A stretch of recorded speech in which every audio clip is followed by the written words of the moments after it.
So I'm Trey Gordner, the CEO of Bibliotech. This first week has been intense. It's been great to meet everybody else in the program. I've already had some great conversations about business models and user experience and all sorts of things which I think will be really beneficial to everybody's products. The classes have been really helpful too. Got some legal insight from Mason that was really helpful. And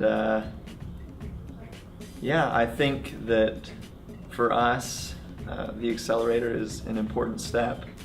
It's a way for us to show that, to show our library clients that we're really serious about this, and not only that, but the USC community and the Columbia community is really serious about us, helping us to succeed. So I think all in all, it's looking good for us so far, and I'm looking forward to the rest of the program.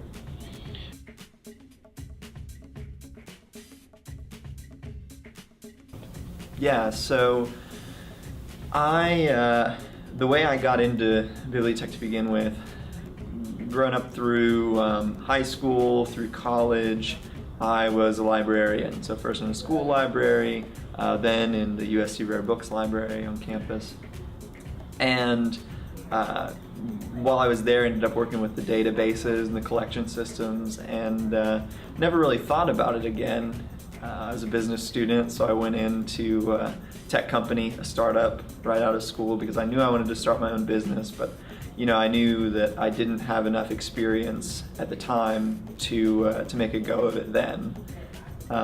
So anyway, startup weekend came around and I thought it'd be good practice, and I pitched this idea that I had in talking to a couple of the librarians at the local library, and we ended up winning that. It took off. A lot of the team wanted to stay involved, and they have all the way through to the program now.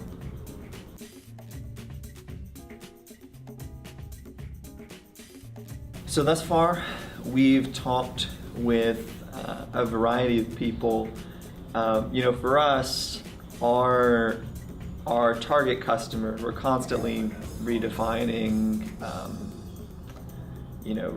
and really refining exactly what it is. But the way we see it now is a public library that has a tech-savvy staff and visionary leadership.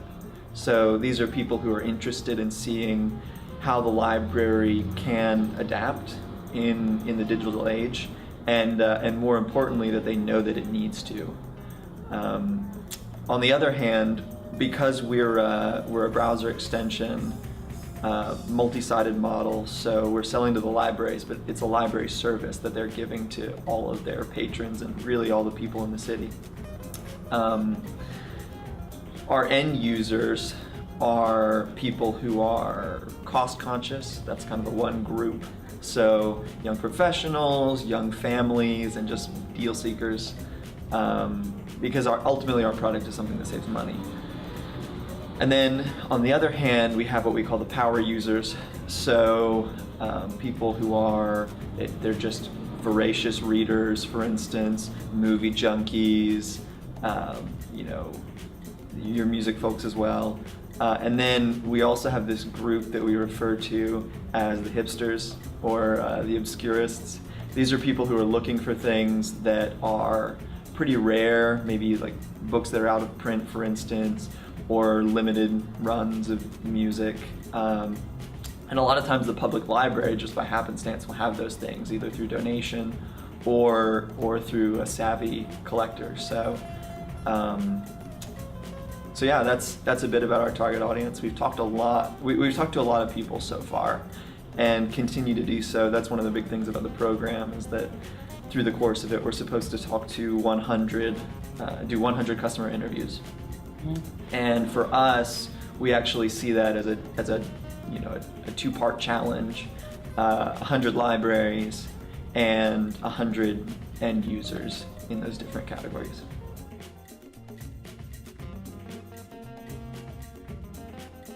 Yeah, I'd say I really had a good time at the city tour. last week. I think that for somebody like me who came to Columbia for college almost 6 years ago now, it's easy to think, it's easy to become complacent in the sorts of things that I do, the sorts of places I go, and really just my impression of Columbia, which is for the most part positive. But to take a tour of the city, to hear the sort of investment that's coming into the city, to hear how excited a lot of people are about up and coming projects and the Vista and down by the river and in 5 Points. It gets me excited. It gets me jazzed up for what can be done here, not only in a program like ours, but in a greater sense. I think one of the coolest parts for me was when we were at the State Museum, and I was walking around and we were taking this quick tour, and I looked over and there was a special section for South Carolina Nobel Prize winners. I was like, what? Like I had no idea. Right? I didn't grow up here. I never went there, and as a kid, and it's not like I would have remembered that anyway.